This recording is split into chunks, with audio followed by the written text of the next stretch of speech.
Hello and welcome to the John David Ebert School for the study of culture, cosmology, and the arts. And this class is called Understanding the Hermetic Tradition, which we will do. We will go through the Hermetic Tradition for the next 8 weeks. Here's a painting by Pinturicchio that shows Isis. She was originally Io, who was stung by Zeus in the form of a fly, transformed into a cow and wandered into Egypt, where there she becomes Isis in this tradition. And then on the left of her here we have Hermes Trismegistus himself, and then on the right we have Moses. So we have the two different ways of interpreting mythological symbols. You have the Hermetic mystical way on the left-hand side, and of course the left is always associated with the mystical side, and then on the right side we have the day world of history with Moses and the literal interpretation of the Bible. It's the Hermetic tradition that we'll be following in this class, not the biblical literal tradition. And so for this first class, we're reading through these 5 texts of the Corpus Hermeticum that Francis Yates highlights. Now, the Corpus Hermeticum was brought over from Byzantium, from Constantinople to Florence after the Ottoman Turks took over the city in 1453, and a bunch of Greek monks fled from there. One of them was Gemistus Pletho, and they brought over all the texts associated with Plato, Plotinus, and the Neoplatonists, and Iamblichus, Proclus, and the Corpus Hermeticum also. And Cosimo de' Medici wanted Marsilio Ficino to translate the texts from out of the Greek into the Latin. And so they created a library under Lorenzo de' Medici. They created a library. Now, the Emperor Justinian had closed Plato's Academy in 529 AD. So this was the first time then that it was reopened in, I think it was 1460, roughly, when they opened the Platonic Academy in Florence under the patronage of Lorenzo de' Medici. And Marsilio Ficino's task was to translate these texts. And also Pico della Mirandola. Pico della Mirandola had command over Hebrew, whereas Marsilio Ficino did not. And Pico brings in the Kabbalistic tradition because of his mastery over Hebrew. But these are the two architects. They are to the Italian Renaissance, to the cultural mind of the Italian Renaissance, what John Dee is to the cultural mind of the Elizabethan Renaissance when that happens about 100 years later after this. So these are the two important minds. Pico della Mirandola was a philosopher who wrote the book, actually it's not much of a book, it's sort of a long speech that he gave on the dignity of man, oration on the dignity of man.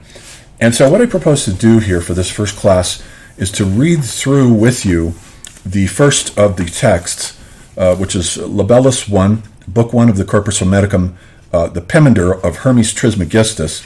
So Hermes Trismegistus, it was thought mistakenly, as Francis Yates points out, that Hermes Trismegistus went way, way back, possibly even earlier than the Christian tradition, and that the whole Christian tradition was inspired out of it. So there was a mistake in dating there. But let's take a look at this. And what I want to do, too, is since these texts are the foundational texts for the Hermetic occult art of the Italian Renaissance, I do want to look at Botticelli's Primavera in light of that. So we'll look at this painting, and let's start by reading the Corpus Hermeticum.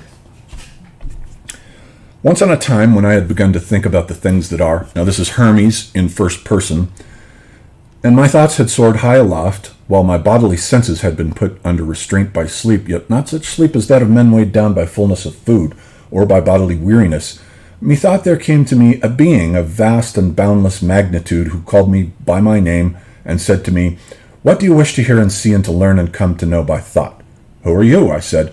"I," said he, "am Pemminder," and Pemminder means shepherd, the mind, the nous, the Greek word here is nous, the mind of the sovereignty. "I would fain learn," said I, "the things that are, and understand their nature, and get knowledge of God. These," I said, "are the things of which I wish to hear." He answered, "I know what you wish, for indeed I am with you everywhere. Keep in mind all that you desire to learn, and I will teach you." It's a little bit in a way like he is talking to his spiritual guide. We all have spiritual guides that used to be called guardian angels, but they're not angels actually. They're human beings who are very far along in their incarnational cycles, and they can be spoken to, and it is as though he is speaking to his guide here. And when he had thus spoken forthwith, all things changed in aspect before me and were opened out in a moment. And I beheld a boundless view. All was changed into light, a mild and joyous light, and I marveled when I saw it. And in a little while there had come to be in one part a downward tending darkness, terrible and grim.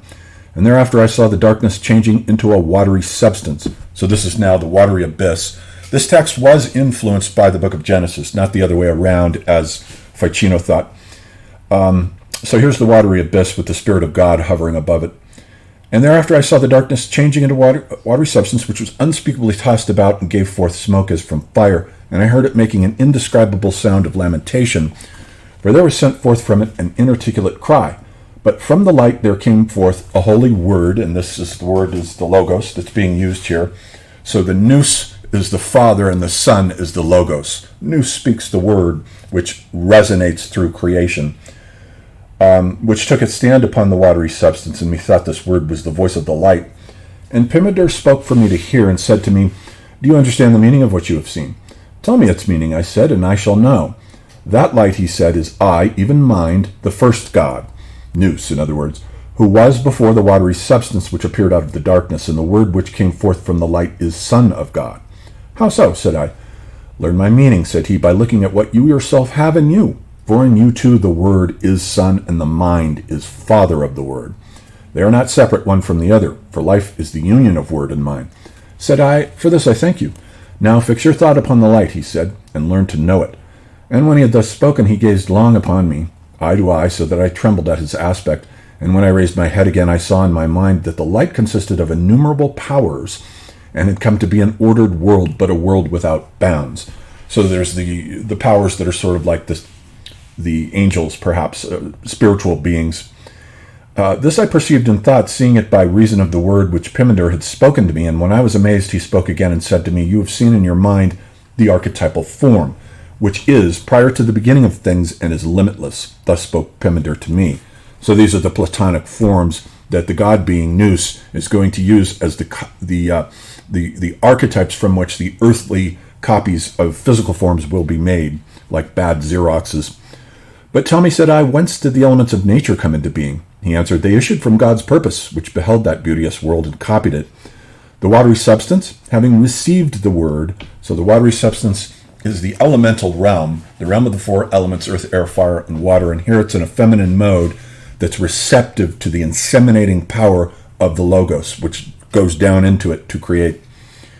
The watery substance, having received the word, was fashioned into an ordered world, the elements being separated out from it. The hot separates out from the wet, the cold separates out from the dry, and so forth, and then those four in turn produce the four elements in this tradition. And from the elements came forth the brood of living creatures. Fire, unmixed, leapt forth from the watery substance, because the direction of fire is to go straight up. The direction of water is that it goes down and spreads, whereas earth just goes down, air goes up and spreads. And rose up aloft. The fire was light and keen and active. And therewith the air too, being light, followed the fire, and mounted up till it reached the fire, parting from earth and water, so that it seemed that the air was suspended from the fire, and the fire was encompassed by a mighty power, and was held fast and stood firm. But earth and water remained in their own place, mingled together so as not to be... But they were kept in motion by reason of the breath-like word which moved upon the face of the water. And the first mind, that mind which is life and light, that's nous, the maker, the God being in this tradition, being bisexual, gave birth to another mind, a maker of things. This would be the demiurge, but it might also be equivalent. You could think of the God being in origin, giving birth to the angels. The angels are the instrumental and efficient causes by means of which the ideas in the mind of the God being will create the elemental world. And this second mind made out of fire and air 7 administrators. And so these are the 7 planets, or at least their archetypes at this point, who encompass with their orbits the world perceived by sense, and their administration is called destiny. So notice that we have 3 worlds here, and this is part of the Hermetic tradition, that the cosmos is divided into 3 worlds: the upper world of the Empyrean, which will later be inhabited by the angels and or the Sephiroth, depending on which authority we're talking to. And the world of the 7 administrators is the world of astrology, and hence the anima mundi that animates the world: astrology, fate, destiny, karma. and then the elemental world down below, which all this is enacted upon, as form acts upon matter. And forthwith the word of God leapt up from the downward tending elements of nature to the pure body which had been made, and was united with mind the maker. For the word was of one substance with that mind. And the downward tending elements of nature were left devoid of reason, so as to be mere matter. So the Logos has withdrawn back to the demiurge, and now nature, without reason, without the Logos capacity, nonetheless is fertile and brings forth forms. And nature, even as mind the maker willed, brought forth from the downward tending elements animals devoid of reason, for she no longer had with her the word. The air brought forth birds, and the water fishes. Earth and water had by this time been separated from one another, and the earth brought forth four-footed creatures and creeping things, beasts wild and tame. But mind, the father of all, he who is life and light, gave birth to man, a being like himself. Okay, so this is the anthropos now. So we go back up to the nous, the original God being rather, who then gives birth to man. This is the birth of the human soul from out of the God being. And indeed, human souls in actuality were emanated from the God being in such fashion. And he took delight in man, as being his own offspring. For man was very goodly to look on, bearing the likeness of his father. With good reason, then, did God take delight in man, for it was God's own form that God took delight in, and God delivered over to man all things that had been made. And man took station in the Maker's sphere, and observed the things made by his brother, who was set over the region of fire. So he's up in the spiritual astral world, or perhaps the Devashanic world, with all the other spiritual beings there, the angels and elders and so forth. And having observed the Maker's creation in the region of fire, he willed to make things for his own part also, and his father gave permission. Having in himself all the working of the administrators, and the administrators, that is to say the planets, took delight in him, and each of them gave him a share of his own nature. And having learnt to know the being of the administrators, and received a share of their nature, he willed to break through the bounding circle of their orbits. So the anthropos being is looking down through all the circles of the orbits of the planets, and he's going to see the earth, the elemental world, what in the Kabbalistic tradition is called Malkut. And he looked down through the structure of the heavens, having broken through the sphere, and showed to downward tending nature the beautiful form of God. So she, nature, the earth, sees the beautiful form of the spirit being of man, who is about to fall, sink, and be caught and captured inside of her, and his memory erased, which is why we do not remember our past lives. And nature, seeing the beauty of the form of God, smiled with insatiate love of man, showing the reflection of that most beautiful form in the water and its shadow in the earth. And he, seeing this form, a form like to his own in earth and water, loved it, and willed to dwell there. And the deed followed close on the design, and he took up his abode in matter, devoid of reason. This is the moment when the soul, before it incarnates, has had a life preview, and it already is going to see the parents. It has selected the parents with the help of its elders, and now it descends down through that tunnel to take up residence in the embryo. And nature, when she had got him with whom she was in love, wrapped him in her clasp, and they were mingled in one, for they were in love with one another. Now, with respect to the Primavera here, this is by Botticelli, and Botticelli was a pupil of Marsilio Ficino, who influenced him here with this exact philosophy in the Corpus Hermeticum. So we have the realm of life and death over here. This is the god Zephyr, the winds, which blow, and when they blow, they animate the earth. So in one sense, this is the anima mundi that animates all those administrators that we were talking about. But it blows, and this is Chloris, and then it is also meant to be evocative of Daphne running away from Apollo, but also the idea of the Lord of Death, Pluto, coming up and abducting Persephone. So this is the death part, but it's also the incarnation part of the process. Note the downward tending of the heads here. There's a progressive movement downward as she is then transformed into Flora. From death comes life, and this is the Primavera, the springtime, the birth of life here. So this is the incarnational process that's going on right here under the auspices of Venus over here, whose Cupid up here is shooting an arrow directly at the triad of the Graces here. In the middle we have chastity and beauty over here, and then sensual delight over here. So this is all the sexual energies that motivate the physical world that counter the... So we have the death energies over here, but also transformation and the sexual energies over here. And it's all under the auspices of Venus here, this whole process. So that's where we're at in this narrative so far. The incarnational process, the downward tending, the emanations, as it's put in the Neoplatonic tradition, the emanation of Nous from the One, and then the emanation of Anima Mundi and the planets from Nous, and then the emanation of the earth and the elements. So it's a series of emanations. That's in Plotinus, whose texts are almost exactly contemporary with the Corpus Hermeticum here and come out of the same area in Alexandria. And that is why man, unlike all other living creatures upon earth, is twofold. He is mortal by reason of his body. He is immortal by reason of the man of eternal substance. He is immortal and has all things in his power, yet he suffers the lot of a mortal, being subject to destiny, that is to say, to karma, and the astrological determinism that's linked with karma. He is exalted above the structure of the heavens, yet he is born a slave of destiny. He is bisexual, as his father is bisexual, and sleepless, as his father is sleepless. Yet he is mastered by carnal desire and by oblivion. So he's getting ready to incarnate here. The desire, eternity is in love with the productions of time, as William Blake puts it. Thereafter I said, "Tell me the rest, O mind, for I too am mastered by desire to hear your teaching." And Pimeder said, "This is the secret which has been kept hidden until this day. Nature, mingled in marriage with man, brought forth a marvel most marvelous. Inasmuch as man had got from the structure of the heavens the character of the 7 administrators, who were made, as I told you, of fire and air, nature tarried not, but forthwith gave birth to 7 men, according to the characters of the 7 administrators, and these 7 men were bisexual." And these are sort of beings who are incarnations of the planetary powers. And thereupon I said, "Now indeed, Pimeder, my desire is strong, and I long to hear. Do not swerve aside." "Nay, be silent," said Pimeder. "I have not yet finished explaining this first thing." "See, I am silent," said I. "These 7 men, then," said he, "were generated in this wise. Nature brought forth their bodies. Earth was the female element, and water the male element, and from the ether they received their vital spirit. But their incorporeal part was made after the form of man, and the man in them changed from life and light into soul and mind." So life transforms into psyche. This is essentially the astral body. And light transforms into nous, which is the mind. That's the ego soul in the Steinerian anthroposophical tradition. And thereupon I said, let's see, and nature brought forth their bodies, they received their vital spirit. So, and the man in them changed from life and light, soul and mind, soul from life and mind from light, and all things remained so until the end of a period. And now I will tell you that which you have been longing to hear. When the period was completed, the bond by which all things were held together was loosed by God's design. All living creatures, having till then been bisexual, were parted asunder, and man with the rest. And so there came to be males on the one part, and likewise females on the other part.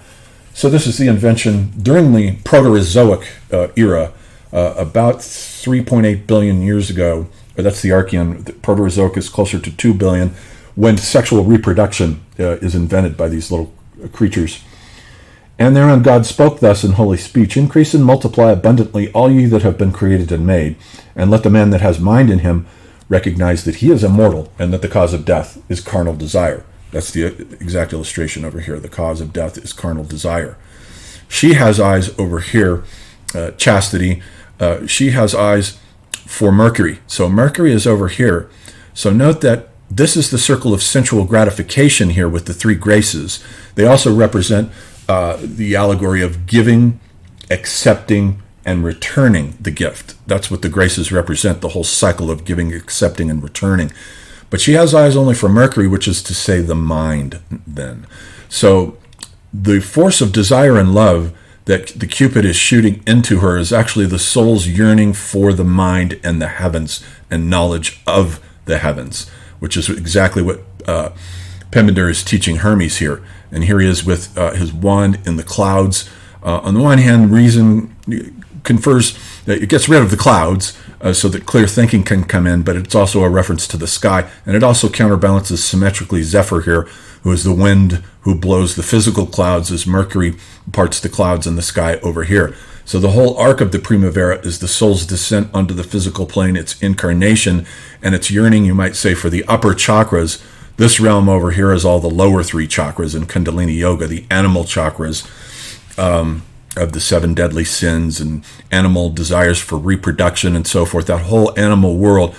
But the soul, at the level of the heart chakra, which is the love chakra, yearns for the upper three chakras, which is to say the spirit world of the Vishuddha chakra, which Mercury is associated with because it's at the level of the throat, and it has to do with speech, vak, communication. And then the upper chakras of the Agya chakra, which contemplates the visions of the deities, the various deities, and then the ultimate union with the violet chakra at the top, the Sahasrara, the soul is reunited back to God, back to the one, the Plotinian one. But what great sin, said I, do those who are in ignorance commit that they should be deprived of immortality? O man, said he, it seems you have not heeded what you heard. Did I not bid you mark my words? I do so, said I, and I keep in memory what you have told me, and moreover I am thankful for it. If then you have marked my words, said he, tell me why those who are in ignorance deserve death. I answered, it is because the source from which the material body has issued is that grim darkness, whence came the watery substance of which the body is composed, in the sensible world, from which is drawn the draught of death.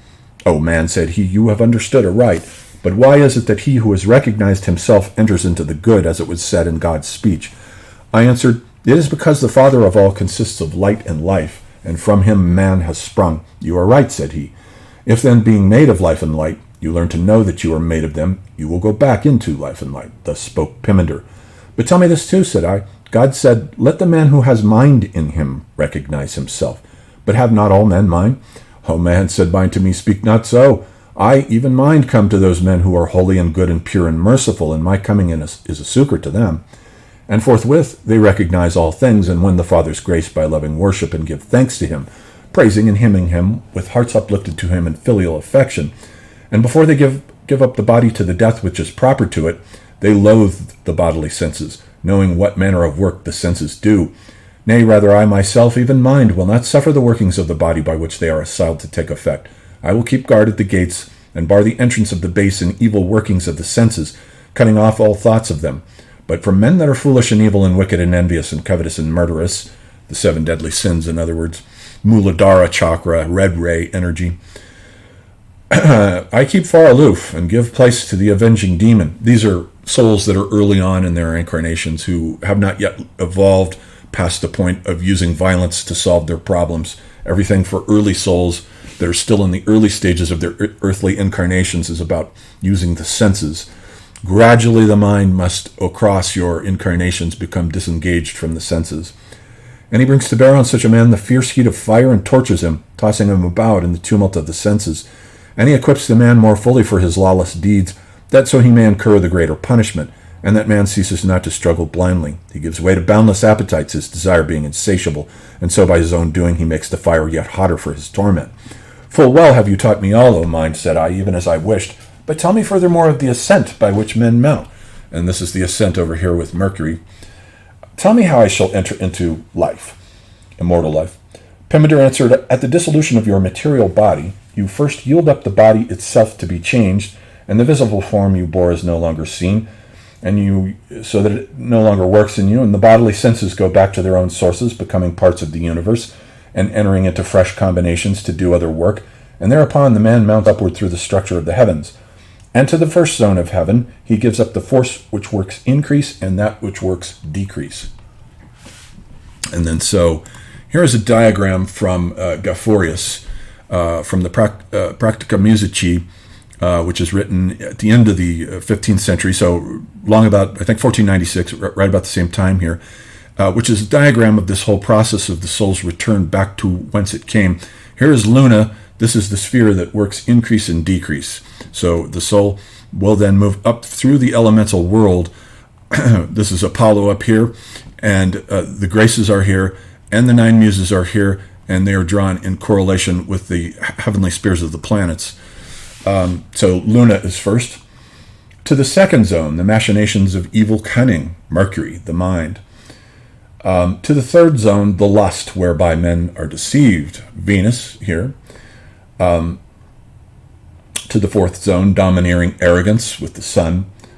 To the sixth zone, evil strivings after wealth. That's Jupiter. Where did unholy daring and rash audacity with Mars. And then and to the seventh zone, the falsehood which lies in wait to work harm at Saturn. And thereupon, having been stripped of all that was wrought upon him by the structure of the heavens, he ascends to the substance of the eighth sphere, which is the eighth sphere, is the realm of the fixed constellations, being now possessed of his own proper power, and he sings together with those who dwell there, hymning the Father, and they that are there rejoice with him at his coming. Like the soul is greeted when it dies, when the body dies, and the soul is greeted at the threshold to the upper worlds by friends, dead friends and relatives, and so forth. And it hears the music of the spheres, and that's what all this is meant to represent, the music of the spheres. We have the 7 notes of the diatonic scale over here on this side. And so this is Apollo with the 3 graces, and in this case, their names are different. This is Aglaia, splendor, turned toward God, Apollo here. And then Euphrosyne over here is mirth. That is to say, in a Christian interpretation, the soul turned away from God, entangled in lust and earthly entrappings. And then the one in the center is Talia up here. She is in the mode of Eve before the fall, because she occurs again down here at the other end. This is the soul encased in the body, and she is known as Surda Talia, silent Talia.